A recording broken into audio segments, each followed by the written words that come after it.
नमस्कार, स्वागत है एक बार फिर से सभी का।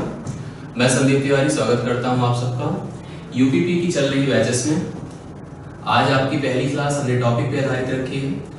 मैंने कल आपसे डिस्कस किया था कोर्स के बारे में। कोर्स कंटेंट हम लोग यूपीपी के लेवल पे क्लासेस चला रहे हैं उनसे रिलेटेड। कल हमने आपको बताया कि किस प्रकार से कौन कौन सा टॉपिक यूज है, कौन कौन सा टॉपिक कनेक्टेड है यूपीपी में, कहाँ से कितने मार्क्स के क्वेश्चंस आएंगे, ये सब हम लोग डिस्कस करते चले जाएंगे जैसे जैसे टॉपिक्स को पढ़ते चले जाएंगे।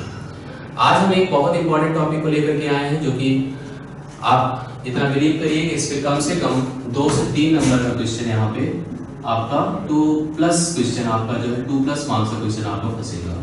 ये जरूरी नहीं कि एक टॉपिक है, ये ऐसा पार्ट होता है जिसका एक प्रयोग किया जाता है जनरली हर एक कई सारे चैप्टर्स में, जहाँ पे मेंसुरेशन अगर पढ़ते समय भी हम इसका यूज करते हैं और भी तमाम तरह के चैप्टर्स में जहाँ पे भी चाल दूरी का यूज होगा वहाँ पे इन सब का प्रयोग किया जाता है। थोड़ा सा टॉपिक के बारे में डिटेल से डिस्कस करते हैं और इनकी उपयोगिता को समझते हैं, किस प्रकार का टॉपिक है, कैसे इसको हमें अध्ययन अच्छी तरह से करना है। समझिएगा, ये जो ट्रेन का कॉन्सेप्ट है रेलगाड़ी से संबंधित, वो रेलगाड़ी से संबंधित कॉन्सेप्ट चाल दूरी समय पे डिपेंडेंट होता है। तो मतलब ये टॉपिक आपका किसके ऊपर आधारित है? स्पीड, डिस्टेंस एंड टाइम, जिसको हम लोग कहते हैं चाल, दूरी और समय। तो हम सबसे पहले चाल, दूरी, समय को बताने से पहले थोड़ा सा आपको इंट्रोडक्शन देंगे। ट्रेन को पढ़ाने से पहले मैं आपको थोड़ा सा इंट्रोडक्शन दूंगा चाल, दूरी, समय के बारे में। समझ लीजिए थोड़ा सा कॉन्सेप्ट इसका कि चाल, दूरी, समय क्या है, किस तरह से इसका यूज होता है, कैसे क्वेश्चंस इससे रिलेटेड बनते हैं। तो मैं आपको थोड़ा सा चाल, दूरी, समय के बारे में डिस्कस कर लेता हूँ, फिर हम लोग आते हैं कहाँ पे? ट्रेन पे आते हैं। चलिए देखिएगा, थोड़ा सा डिस्कशन इसमें किया जाए, अच्छे से समझ में आ जाएगा क्या है कॉन्सेप्ट। चाल, दूरी, समय का जो अप्रोच है कुछ इस तरह से डिपेंडेंट होता है कि एक यात्रा, जैसे कि एक पर्सन अगर सपोज करिए किसी स्थान A से किसी स्थान B तक ट्रेवल करता है, कुछ इस प्रकार से ट्रेवल करता है कि वो जो दूरी है A से D की, वो आपकी एक शहर से दूसरे शहर की दूरी हो सकती है, एक सड़क से दूसरे उस पार की दूरी हो सकती है, एक घर से दूसरे घर की दूरी हो सकती है, इसी कमरे के अंदर एक स्थान से दूसरे स्थान की दूरी हो सकती है। तो दूरी अलग अलग बेसिस पे मेजर की जाती है। जब एक व्यक्ति यहाँ से वहां तक जाता है तो हम लोग इस जर्नी को डिस्टेंस कहते हैं या तो दूरी कहते हैं। दूरी को जो मेजर किया जाता है वो आपका अलग अलग स्थितियों में अलग अलग तरह से मेजर किया जाता है। जैसे हम एक शहर से दूसरे शहर तक जाते हैं तो दूरी आपकी किलोमीटर में मेजर की जाती है। जैसे ही हम एक सड़क से दूसरे सड़क तक या एक कमरे से दूसरे कमरे तक या एक घर से दूसरे घर तक जाते हैं तो दूरी मीटर में भी मेजर की जाती है। या हम कभी इसी कमरे में ही इसी स्थान पे से सपोज करिए किसी बोर्ड पे हम यहाँ से यहाँ तक का मेजरमेंट करें तो आपका सेंटीमीटर में किया जाता है। तो जनरली दूरी जो है किलोमीटर, मीटर और सेंटीमीटर में मेजर की जाएगी। जब दूरी को तय किया जाएगा, मतलब दूरी को कवर किया जाएगा, तो हमें एक फिक्स टाइम लगाना पड़ेगा जिसको हम लोग समय कहते हैं। समय अलग अलग दूरियों के अनुसार अलग अलग लगता है। जैसे दूरी अगर किलोमीटर में है तो जनरली समय घंटे में लगता है, दूरी अगर मीटर में है तो जनरली सेकंड में लगता है, या जो भी है हो सकता है मिनट में लगता हो, या सेंटीमीटर में हो सकता है सेकंड में लगता हो। लेकिन ये डिपेंड करता है कि ऐसा कुछ नहीं फिक्स है कि किलोमीटर है तो घंटे ही लगे। हो सकता है किलोमीटर की कुछ दूरी आप मिनटों में तय कर लें, हो सकता है मीटर की कुछ दूरी आप सेकंडों में तय कर लें, या आप सेंटीमीटर की दूरी सेकंड। इस प्रकार से हमारे पास अलग अलग दूरियों को मेजर करने के लिए अलग अलग समय की उपयोगिता होती है। मतलब जो जनरल समय हम जिनका प्रयोग करते हैं उनकी बात मैं यहाँ कर रहा हूँ। तीसरा जो सबसे इंपॉर्टेंट पार्ट आता है वो आपका स्पीड। मतलब आपका जब आप किसी तरह से किसी यात्रा को करते हैं, चाहे आप पैदल चल के करते हैं, चाहे किसी वाहन के थ्रू करते हैं, किसी भी तरह से किसी यात्रा को तय करते हैं, उस स्थिति में आपके द्वारा उस तय की गई उस यात्रा को तय करने के लिए करने के दौरान जो दर का प्रयोग किया जाता है उसी को हम लोग चाल कहते हैं। स्पीड को हिंदी में क्या कहते हैं? चाल। चाल बराबर आपकी निर्धारित तय की गई दूरी बटा लगा समय होता है। इसको हम लोग ऐसे कुछ डिनोट करेंगे, ऐसे कुछ मेंशन करेंगे, कहेंगे स्पीड बराबर distance upon time. Distance upon time, ये हमारे पास पॉइंट्स हो गए। स्पीड का मतलब डिस्टेंस अपॉन क्या हो गया? टाइम हो गया। अब आपको पता है कि डिस्टेंस क्योंकि जिसमें होती है, जैसे किलोमीटर में है, टाइम अगर घंटे में है, तो जो स्पीड होगा वो आपका किलोमीटर प्रति घंटा हो सकता है, किलोमीटर प्रति मिनट हो सकता है, मीटर पर सेकंड हो सकता है, मीटर प्रति मिनट हो सकता है, तो अलग अलग प्रकार से हमें यहाँ पे चालें अलग अलग यूनिट्स में मिलेगी। जैसे एक एग्जांपल के तौर में मैं आपको बताऊं कि मान लीजिए यार मुझे इस स्थान से इस स्थान तक, मतलब एक शहर ए से दूसरे शहर बी तक ट्रेवल करना था। इस शहर से दूसरे शहर तक की जो दूरी थी वो सपोज करिए 200 किलोमीटर की थी। समझते जाइएगा आप लोग, 200 किलोमीटर की दूरी थी। जब मैंने यात्रा शुरू करी उस समय सुबह के 9 बज रहे थे, सुबह के 9 बज रहे थे। जब मैंने यात्रा फिनिश करी तो पता चला कि आपका उस समय दोपहर के 1 बज गए। इसका मतलब मुझे पता चल गया कुल मिला के 4 घंटे हमने लगाए हैं। कितने लगाए हैं? 4 घंटे। 200 किलोमीटर की दूरी को आपने जब 4 घंटे में तय किया, इस समय आपकी जो चाल बन के आएगी वो चाल आपकी हो जाएगी 200/4, मतलब 200 किलोमीटर बटा 4 घंटे, तो मतलब आपके पास 50 किलोमीटर प्रति घंटे की दर से आपने उस दूरी को तय किया है।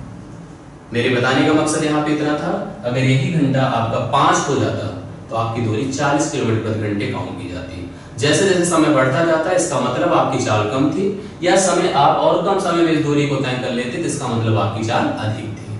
तो चाल के ऊपर डिपेंडेंट होता है आपकी यात्रा के दौरान लगा हुआ समय।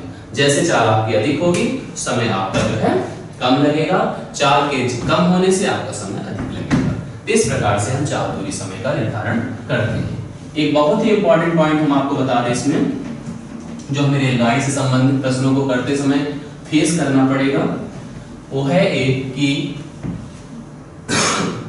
हमारे पास जब हम रेलगाड़ी, देखिए जनरल प्रॉब्लम क्या होती है हमारे यहाँ, जब हम चाल दूरी समय के प्रश्नों को सॉल्व करते हैं उस समय जो समस्या होती है वो कुछ इस प्रकार की है कि हम क्या करते हैं कि एक स्थान से दूसरे स्थान तक की दूरी को जो तय करते हैं वो आपकी जो दूरी होती है जनरली, भाई अगर हम ऐसे कह दें कि किलोमीटर में आपने दूरी तय करी और आपको तय करने में कुछ घंटे लगे, बट जब ट्रेन का कॉन्सेप्ट आता है तो ट्रेन मतलब रेलगाड़ी का जो हम लोग यहाँ पे प्रयोग करने जा रहे हैं, तो रेलगाड़ी में आप इतना समझिएगा कि इसमें और बाकी चाल दूरी के समय में क्या भिन्नता आती है। जो ट्रेन का कॉन्सेप्ट है लोग जो पढ़ने चल रहे हैं यहाँ पे इस पूरे टॉपिक में जो आपकी रेलगाड़ी होगी वो किसी एक स्टेशन से दूसरे स्टेशन तक नहीं जाएगी। समझिएगा आप लोग अच्छे से, यहाँ से आपका एक कॉन्सेप्ट रेलगाड़ी का चलने जा रहा है।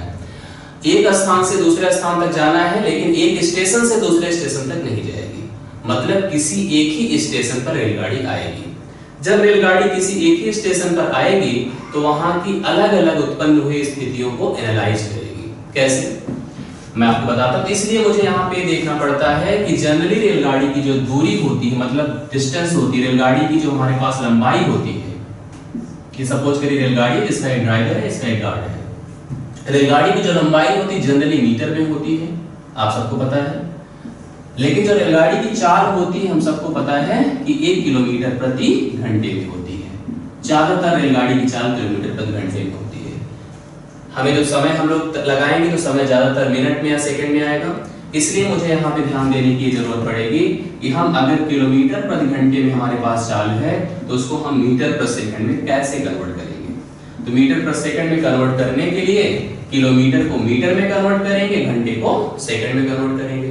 तो किलोमीटर को जब मीटर में कन्वर्ट करेंगे तो 1000 मीटर हो जाएगा और ये आपका जो है 3600 सेकंड हो जाएगी। दोनों जीरो कटेंगे 5 हो जाएंगे 18। इसलिए बताया जाता है कि किलोमीटर को प्रति घंटे को मीटर प्रति सेकंड में कन्वर्ट करने के लिए 5/18 से गुणा करते हैं। ये गुणा करते हैं, किससे गुणा करते हैं? 5/18। किलोमीटर प्रति घंटे को अगर हमें मीटर प्रति सेकंड में कन्वर्ट करना है तो हम 5/18 से गुणा करते हैं। उसी का उल्टा हो जाता है कि अगर मेरे पास चाल मीटर प्रति सेकंड में दी गई है और उसको मुझे किलोमीटर प्रति घंटे में कन्वर्ट करना है तो हम 18/5 से गुणा करेंगे। जैसे कभी ऐसी स्थिति आ जाए, मान लीजिए चाल आपकी दी गई है 72 किलोमीटर प्रति घंटा, या आपके पास 1 मिनट, जैसे हमारे पास चाल अगर सपोज करें दी गई है 20 किलोमीटर प्रति घंटा और मुझसे किसी ने कहा भाई चाल इसको मीटर पर सेकंड में ज्ञात करिए, तो आप लिखेंगे 20 गुणे 5 बटा, या हमारे पास देखिए सॉरी इसको हम ऐसे कर देते हैं तो ज्यादा बेटा समझ में। मान लीजिए 72 किलोमीटर प्रति घंटा आपको चाल दी गई है, आपको इसको कन्वर्ट करना है मीटर पर सेकंड में, तो आप इसको कैसे कर पाएंगे समझ लीजिए सब लोग। लिखिएगा 72 किलोमीटर को मीटर में कन्वर्ट करना मतलब 1000 और घंटे को सेकंड में कन्वर्ट करना मतलब 36। तो वही जो चीज मैंने यहाँ पे लिखा है 5 और 18 आ जाएगा, 18 पंचे 18 चौके 72, 4 पंचे 20 मीटर पर सेकंड हो गया। तो कहने का अर्थ हुआ कि 72 किलोमीटर प्रति घंटा आपका क्या हो गया, 20 मीटर पर सेकंड हो गया। इसी क्रम में चाहे तो और आप लिख सकते हैं कि जब 72 किलोमीटर प्रति घंटा आपका 20 मीटर पर सेकंड है, थोड़ा सा समझिए, बताइए 36 किलोमीटर प्रति घंटा कितना हो जाएगा, 10 मीटर पर सेकंड हो जाएगा। 18 किलोमीटर प्रति घंटा कितना हो जाएगा, 5 मीटर पर सेकंड हो जाएगा। ऐसे 72 का डबल कर देते, जैसे देखिए आपने क्या किया, इसको जैसे आधा किया उसी क्रम में भी आधा होता चला जा रहा है। 36 किलोमीटर प्रति घंटा आप इसको इससे डिवाइड कर सकते हैं तो आपको 10 मीटर पर सेकंड मिल जाएगा। 18 किलोमीटर प्रति घंटा करके इसको और आधा कर दीजिए। तो कहने का अर्थ है कि अगर मेरे पास इस तरह से 20 मीटर पर सेकंड है तो उसका 72 किलोमीटर प्रति घंटा होगा। 10 मीटर पर सेकंड है 36 किलोमीटर प्रति घंटा होगा। 5 मीटर पर सेकंड है तो इसका मतलब आपका कितना हो जाएगा, 18 किलोमीटर प्रति घंटा। इस प्रकार से आपस में एक दूसरे का इंटर कन्वर्जन समझ सकते हैं। ये थोड़ा सा कन्वर्जन की क्वेश्चंस भी ध्यान देने की जरूरत होती है आप लोगों को पुलिस के एग्जाम के लेवल में, लेकिन जो मैं आपको टॉपिक पढ़ाने जा रहा हूँ उसको थोड़ा सा सीरियसली कवर करिए। देखिए हम जो आपको बताने जा रहे हैं उसमें समझिए कि हमने बताया कि इसमें एक रेलगाड़ी किसी एक स्टेशन से दूसरे स्टेशन तक ना जाकर के एक ही स्टेशन पर आती है। तो यहाँ पे कुछ अलग अलग परिस्थितियां होगी, उन्हीं परिस्थितियों को नोट करें हम। तो सबसे पहली परिस्थिति की बात करते हैं केस 1 के रूप में, जब कोई रेलगाड़ी किसी, जब प्लेटफॉर्म पे आएगी तो देखिए क्या क्या होगा, मैं आपको ऐसे और भी बता दूं। प्लेटफॉर्म पे जब आएगी तो रेलगाड़ी आते हुए किसी पेड़ को पार करके आ सकती है, बीच में कोई खंभा पड़ा खंभे को पार करके आ सकती है, प्लेटफॉर्म पर पहुंची कोई व्यक्ति खड़ा है व्यक्ति को पार करने लग गई।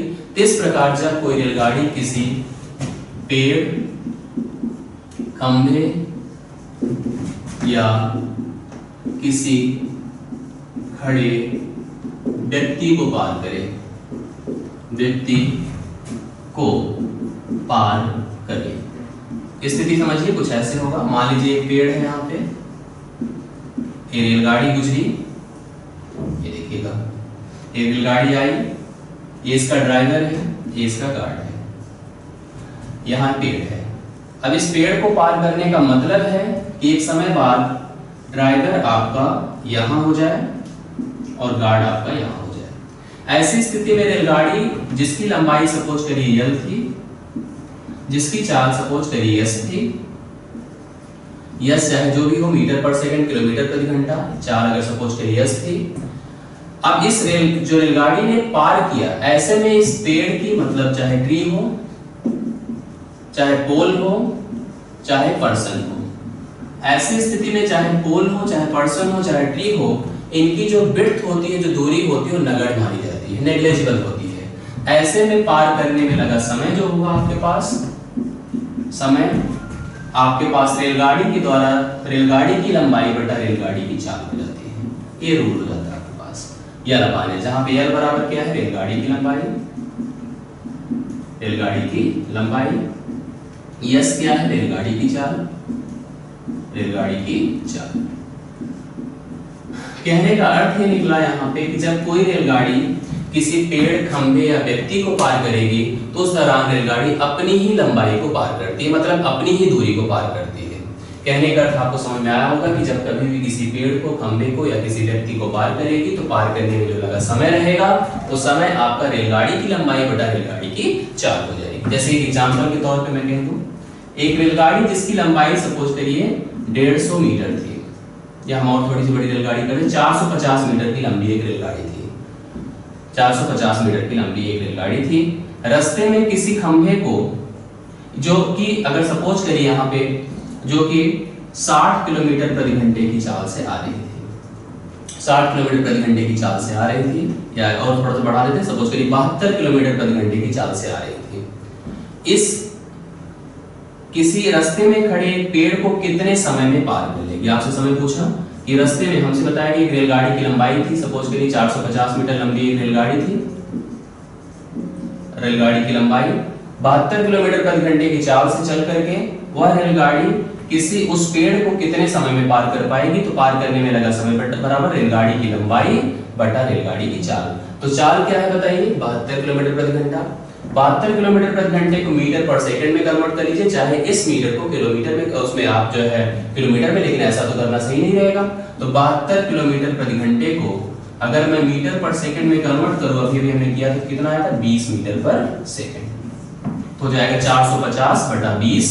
तो ये आपके पास मीटर था, अभी मीटर पर सेकंड हो गया, ये काट दिया मैंने, ये मीटर मीटर से कैंसिल, 2 दूना 4, 2 दूना 5.5 सेकंड में वो रेलगाड़ी उस व्यक्ति को या उस खंभे को या उस पोल को आराम से पार कर जाएगी। तो कुछ तरह के क्वेश्चंस आपके एग्जाम में आ सकते हैं। याद रखने की बात है, जब कोई रेलगाड़ी किसी पेड़, खंभे या किसी खड़े व्यक्ति को पार करे तो पार करने में लगा समय बराबर रेलगाड़ी की लंबाई बटा रेलगाड़ी की चाल। दूसरा केस देखिएगा आप लोग।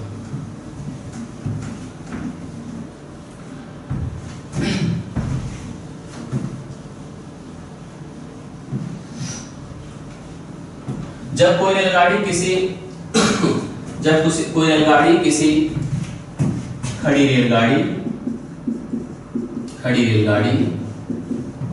मान लीजिए कहीं रेलगाड़ी गुजर रही है और रास्ते प्लेटफॉर्म पे कोई रेलगाड़ी खड़ी है, या प्लेटफॉर्म को कभी ऐसा हुआ कि प्लेटफॉर्म को ही अगर पार करना हुआ, या पुल को या सुरंग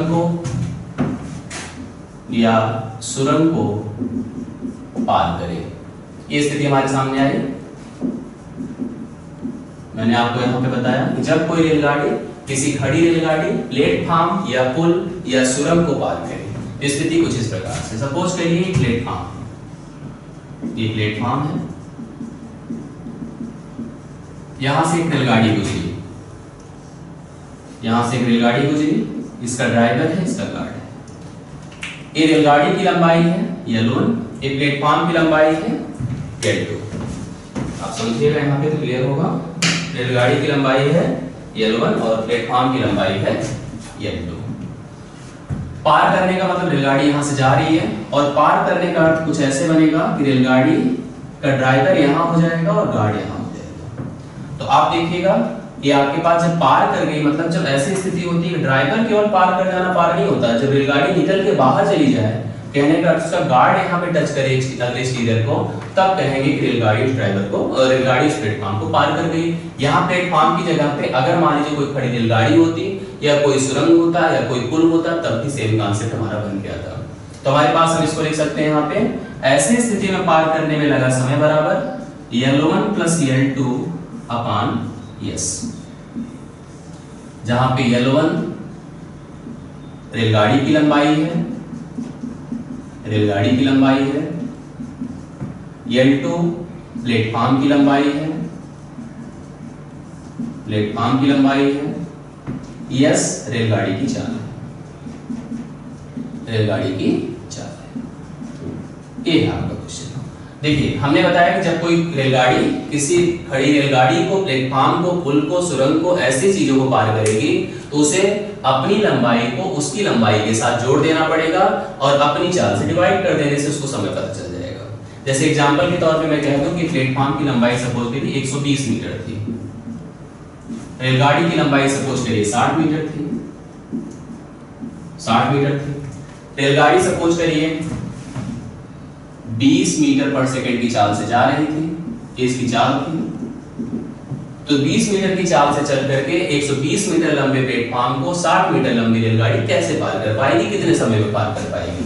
तो पार करने में लगा समय 120 + 60 बटा 20 कर देंगे, तो 120 60 180 होता है, 180 बटा 20 करेंगे तो 9 सेकंड में रेलगाड़ी उस प्लेटफॉर्म को पार कर जाएगी। तो कहने का मतलब जब रेलगाड़ी की लंबाई पता है, प्लेटफॉर्म की लंबाई पता है, तो प्लेटफॉर्म को पार करने में लगा समय रेलगाड़ी और प्लेटफॉर्म की लंबाई को जोड़ करके उसकी रेलगाड़ी की चाल से डिवाइड कर देते हैं, जिससे हमको पता चल जाता है कि रेलगाड़ी प्लेटफॉर्म को कितने समय में पार कर पाएगी। ठीक है, ये स्थिति आपको समझ में आई। ये फिक्स जब हमारे पास प्लेटफॉर्म था, सुरंग था, पुल था, ऐसी स्थितियों को अप्लाई करने में ये एप्लीकेशन अप्लाई करना होगा। ये आपका केस 2 था। चलिए केस 3 में आते हैं हम लोग।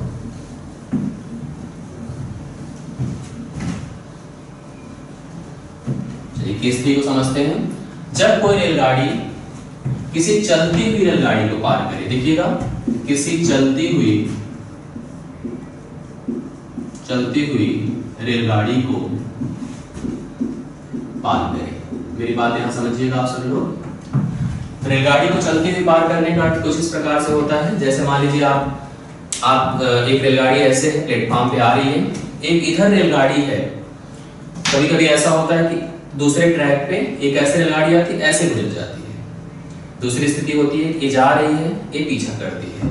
तो ये जो पीछा करने वाली रेलगाड़ी है, अब देखिए हमारे पास जब किसी चलती हुई रेलगाड़ी को पार करेंगे तो परिस्थितियां इसमें दो बनेगी। इस केस 3 में टाइप 2 बनेगी। एक टाइप 1 बनेगा जब दोनों समान दिशा में चल रही हो, जब दोनों समान दिशा में चल रही हो, समान दिशा में जब दोनों चल रही हो। दूसरा टाइप बनेगा जब दोनों विपरीत दिशा में चलेगी। समान दिशा में पार करने की बात, जैसे मान लीजिए अगर हम जिस डायरेक्शन में कोई जा रहा है उसी डायरेक्शन में मैं उसका पीछा करूं, उसको पार करने की स्थिति तभी हो सकती है जब मेरी चाल उसकी चाल से ज्यादा होगी। कभी भी ऐसा नहीं हो सकता कि मेरी चाल कम हो तो मैं उसको पार कर पाऊंगा, या बराबर भी होगी तो भी नहीं पार कर पाऊंगा। पार तभी कर सकता हूं जब मेरी चाल में अनुसरण करने की स्थिति में मेरी चाल अगर उसकी चाल से ज्यादा है, तभी मैं उसको पार कर सकता हूं, अन्यथा पार नहीं कर सकता हूं किसी भी हालत में। तो अब आप देखिएगा, दोनों समान दिशा में चलने का मतलब कुछ ऐसे बनेगा। मान लीजिए एक रेलगाड़ी है, इसका ड्राइवर है और इसका गार्ड है। एक रेलगाड़ी यहां से आई, एक रेलगाड़ी इसका ड्राइवर है और इसका गार्ड है। ये भी चल रही है और ये भी चल रही है। मुझे पता चला कि इसकी लंबाई L1 है, इसकी लंबाई L2 है, इसकी चाल S2 है, इसकी चाल S1 है। एक चीज आइडिया हो गया कि S2 बड़ा था S1 से, मतलब ये चाल इस चाल से ज्यादा थी। तो हमें श्योर हो गया कि भाई कुछ देर के बाद ये रेलगाड़ी उस रेलगाड़ी को पार कर जाएगी। क्या होगा, धीरे धीरे बढ़ती रहेगी, ये भी बढ़ती रहेगी। एक स्थिति आएगी, ये रेलगाड़ी आपकी यहां हो जाएगी, इसका ड्राइवर और इसका गार्ड, और ये रेलगाड़ी आपकी यहां पहुंच जाएगी, इसका ड्राइवर और इसका गार्ड। ठीक, चलती स्थिति में दोनों रहेंगी। ये रेलगाड़ी यहां हो गई, ये रेलगाड़ी यहां हो गई। इस रेलगाड़ी ने जो पीछे थी अब अगले वाले को पार कर लिया। तो ऐसी स्थिति में आप एक चीज देखेंगे, जो दूरी तय हुई है दोनों की लंबाइयों का योग हुआ है। ये L2 है, ये L1 है, तो जोड़ करके हो जाएगा L1 प्लस L2। ये तो पार करने में लगा समय, देख लीजिएगा, मेरी बात समझिएगा। यहाँ पे पार इसलिए उसने किया क्योंकि उसकी चाल ज्यादा थी। तो आपको बताते हैं फार्मूला यहाँ पे कि T बराबर आपका हो जाएगा L1 प्लस L2 अपान, अच्छा बताइए क्यों पार कर गई?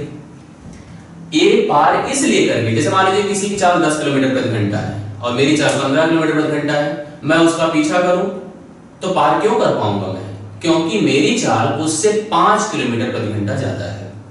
जो डिफरेंस है हमारी चालों का, यही रीजन होगा, यही जिम्मेदारी उसकी होगी कि हमको उसके क्रॉस करने में हेल्प कर रही है। इसका मतलब आपको यहाँ पे लिखना पड़ेगा S2 माइनस, या ऐसे लिखिएगा, देखिए S1 डिफरेंस S2, हम यहाँ पे एग्जैक्टली नहीं बता रहे, S1 माइनस S2, हम कह रहे हैं S1 से S2 का डिफरेंस कर, दोनों चालों का अंतर। मैंने लिखा दोनों की लंबाइयों का योग बटा दोनों की चालों का अंतर। जब दोनों समान दिशा में चलेंगी तो दूसरी रेलगाड़ी पहली रेलगाड़ी को जो पार करेगी, तो पार करने में लगा समय बराबर L1 प्लस L2 अपान S1 माइनस S2, या S1 डिफरेंस S2। अगर ये 15 है 10 है तो आप 10 से 15 घटाएंगे तो माइनस में मत लिख दीजिएगा, 10 से 15 का डिफरेंस 5 का होगा। आते हैं अगली स्थिति में, से टाइप 2 बनेगा आपके सामने। अब ऐसी स्थिति आएगी दोनों विपरीत दिशा में चलेंगे। जब दोनों विपरीत दिशा में चले, जब दोनों विपरीत दिशा में चले, देखिए दोनों विपरीत दिशा में चलने का अर्थ ये होता है, इसमें तो चाहे पहली खड़ी ही रहे दूसरी तो पार कर ही लेगी। ये इसका ड्राइवर है, ये इसका गार्ड है। अब होगा क्या, यहां से देखिए ये रेलगाड़ी आएगी, दोनों एक दूसरे के आमने सामने, ये इसका ड्राइवर, ये इसका गार्ड। ये इधर जा रही है, ये इधर जा रही है। पार कैसे करेगी, देखिए पार करने का अर्थ ये होगा कि धीरे धीरे धीरे धीरे, अच्छा इसकी लंबाई L1 है, इसकी चाल S1 है, इसकी लंबाई L2 है, इसकी चाल S2 है। पार करने का अर्थ तभी होगा जब ये वाली रेलगाड़ी, अब देखिए ये ऐसे बढ़ती चली जाएगी तो इसका ड्राइवर इसके गार्ड को टच कर जाएगा, मतलब ये स्थिति आपके सामने बन के आएगी थोड़ी देर बाद। जो ऊपर वाली रेलगाड़ी है उसका ऐसे बढ़ता चला जाएगा, इसका गार्ड यहाँ हो जाएगा, इसका ड्राइवर यहाँ हो जाएगा, और इसका ड्राइवर यहाँ हो जाएगा, इसका ड्राइवर यहाँ हो जाएगा, इसका दोनों गार्ड आपस में, पहले तो ड्राइवर टच किए, कुछ देर के बाद दोनों गार्ड आपस में मिल गए। जब मिल गए तो दोनों ने एक दूसरे को पार कर लिया। तो पार करने के दौरान जो लेंथ कवर हुई बताइए, L1 + L2, दूरी तो वही बनी। तो पार करने में लगा समय L1 + L2।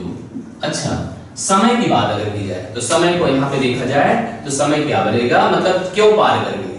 पार इसलिए क्योंकि दोनों एक दूसरे को सपोर्ट कर रहे हैं, हम भी निकल रहे हैं, आप भी निकल रहे हैं, हट के जल्दी से हटना चाहते हैं। ऐसी स्थिति में हमारी चालें जुड़ जाती है। जब दोनों एक दूसरे को विपरीत दिशा में पार करेंगे तो चालें आपकी जुड़ जाएगी। तो पार करने में लगा समय बराबर S1 + S2। एक छोटा सा अगर एग्जांपल में देखो दोनों के लिए, जैसे मान लीजिए इस रेलगाड़ी की लंबाई थी 150, इस रेलगाड़ी की लंबाई थी 200 मीटर, इसकी चाल थी 20 मीटर पर सेकंड, इसकी चाल थी 10 मीटर पर सेकंड या 15 मीटर पर सेकंड, मीटर पर सेकंड। विपरीत दिशा में अगर चलेगी तो समय लगेगा आपके पास 200 + 150, दोनों को जोड़ दीजिए, 20 15 35 हो जाएगा, 20 + 15 200 350 हो गया बटा 35 हो गया। तो पार करने में लगा समय आपका 10 सेकंड जाएगा। जब ये अगर समान दिशा में चल रही होती तो क्या होता बताइए? समान दिशा में चल रही होती तो आपके पास वो दोनों में जुड़ता 350 होता, लेकिन चालें घट जाती और 20 15 से डिवाइड होकर के 5 हो जाता, 5 से डिवाइड करते 70 सेकंड लगता, मतलब 1 घंटे 1 मिनट से 10 सेकंड लगता आपका। ठीक है, इस प्रकार से हम लोग यहाँ पे समान दिशा में चल करके विपरीत दिशा में चल करके रेलगाड़ियों की स्थिति का अनुसरण या कॉन्सेप्ट समझ सकते हैं। तो अप्रोच था, कॉन्सेप्ट था जिसमें आपको रेलगाड़ी की चलने की स्थिति बताई गई है। एक और स्थिति में आपको बताने जा रहा हूं, तो अगला यहाँ पे केस चौथे नंबर का आएगा, देखिएगा।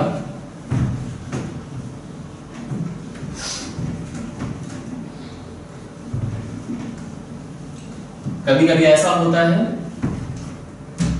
4 नंबर देखिएगा, जब कोई रेलगाड़ी किसी प्लेटफॉर्म पर किसी चलते हुए व्यक्ति को पार करे, जब रेलगाड़ी किसी चलते हुए व्यक्ति को पार करे, चलते हुए व्यक्ति को पार करेगा तब भी 2 प्रकार बनेंगे इसमें। एक टाइप 1 बनेगा, ये व्यक्ति है, ये जा रहा है, इसे एक रेलगाड़ी पीछे से आई, इसका ड्राइवर है, इसका गार्ड है, इसको पार कर ली। स्थिति वही सामने आएगी आपके सामने, देखिएगा ड्राइवर, इसका गार्ड। पार करने में जो लगा समय होगा, रेलगाड़ी की लंबाई, व्यक्ति की कोई लंबाई नहीं होती है, लंबाई का मतलब विड्थ देखा जाता है इसमें, बट इसकी चाल सपोज करिए S1 थी, इसकी चाल S2 थी। क्योंकि रेलगाड़ी की चाल पता थी ज्यादा है, इसकी चाल कम है, तो आप लिखेंगे S1 डिफरेंस S2, मतलब रेलगाड़ी की लंबाई बटा दोनों की चालों का अंतर जब समान दिशा में चलेंगे तब। समान दिशा में चलने पर, समान दिशा में चलने पर ये स्थिति आएगी कि कोई व्यक्ति को इस तरह से पार करेगी कि रेलगाड़ी अपनी लंबाई को दोनों की चालों से डिवाइड कर लेगी। दूसरी स्थिति इसमें देखिएगा, विपरीत दिशा में चलने पर, विपरीत दिशा में चलने पर, समझिएगा इसको अच्छी तरह से। अभी देखिए व्यक्ति है, इधर आ रहा है, रेलगाड़ी इधर से जा रही है, ये रेलगाड़ी का ड्राइवर है, रेलगाड़ी का गार्ड है। पार करने का मतलब रेलगाड़ी यहां पहुंच गई, ड्राइवर यहां इसका हो गया, गार्ड यहां इसका हो गया। ये रेलगाड़ी की लंबाई थी, ये रेलगाड़ी की लंबाई थी, ये रेलगाड़ी की चाल थी। व्यक्ति की चाल S1 इसको मानिए, इसको S1 मानिए, व्यक्ति की चाल S2 थी। आपको पता है चाहे S1 बड़ा हो चाहे S2 बड़ा हो, इसमें कोई फर्क तो देखना ही नहीं है। तो आप यहां पे लिख सकते हैं पार करने में लगा समय बराबर L/S1 + S2। जब विपरीत दिशा में चलेंगे हमेशा चालें आपकी क्या हो जाती हैं, जुड़ जाती हैं। तो पार करने में लगा समय बराबर, जैसे एक एग्जांपल के तौर पे अगर समझिए, एक रेलगाड़ी जो 150 मीटर लंबी थी, 150 मीटर लंबी रेलगाड़ी रेलगाड़ी प्लेटफॉर्म पर 150 मीटर लंबी रेलगाड़ी 25 मीटर पर सेकंड की चाल से प्लेटफॉर्म पर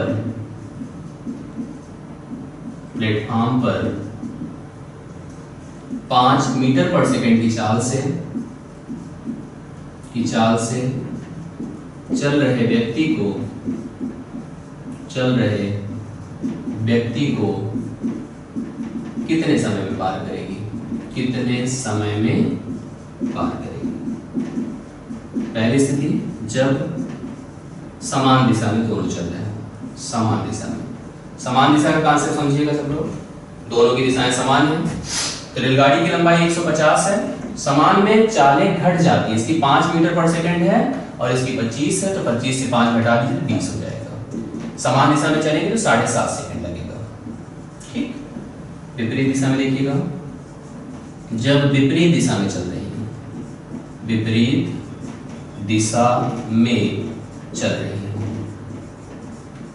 तो चालें जुड़ जाएंगी। 150 बटा 25 और 5 जोड़ के 30 हो जाएगा। तो 5 ही सेकंड में वो रेलगाड़ी उस व्यक्ति को पार कर जाएगी। ये स्थिति हमारे सामने आती है जब विपरीत दिशा में चलेगा और जब समान दिशा में चलेगा। परिस्थिति आपके सामने है, आप इसको रीड कर सकते हैं, समझ सकते हैं। एक स्थिति और आपके सामने बनती है, उसको भी मैं थोड़ा सा डिस्कस कर लेता हूँ टाइप 5 के रूप में। जैसे कभी ऐसा हो जाए, मेरी बात उसको समझिए, उसमें बहुत ज्यादा लिखने की जरूरत नहीं होती, बस इतना समझने की बात होती है कि जैसे कभी ऐसा हो जाए कि प्लेटफॉर्म पर दूसरे ट्रैक पर एक रेलगाड़ी चल रही है और इधर से एक रेलगाड़ी जा रही है। अब उसमें उस रेलगाड़ी पर कोई व्यक्ति बैठा है। ये देख लीजिए आपके सामने स्थिति, थोड़ा सा रीड करा देते हैं। ये भी चल रही है, यहाँ एक ड्राइवर है, यहाँ इसका गाड़ी, यहाँ पे एक आदमी बैठा है, पीछे से एक रेलगाड़ी आई। अब ये रेलगाड़ी इस व्यक्ति को कैसे पार करेगी? समझिएगा। तो पार करने की दोनों स्थितियां देखना होगा। दोनों समान दिशा में चल करके भी पार करती, तो पार करने का मतलब केवल इतना पार करना होता है, याद रखिए इस चीज को, बाकी आप फार्मूला इसको समझ सकते हैं। कहने का अर्थ हुआ जब रेलगाड़ी किसी चलती हुई रेलगाड़ी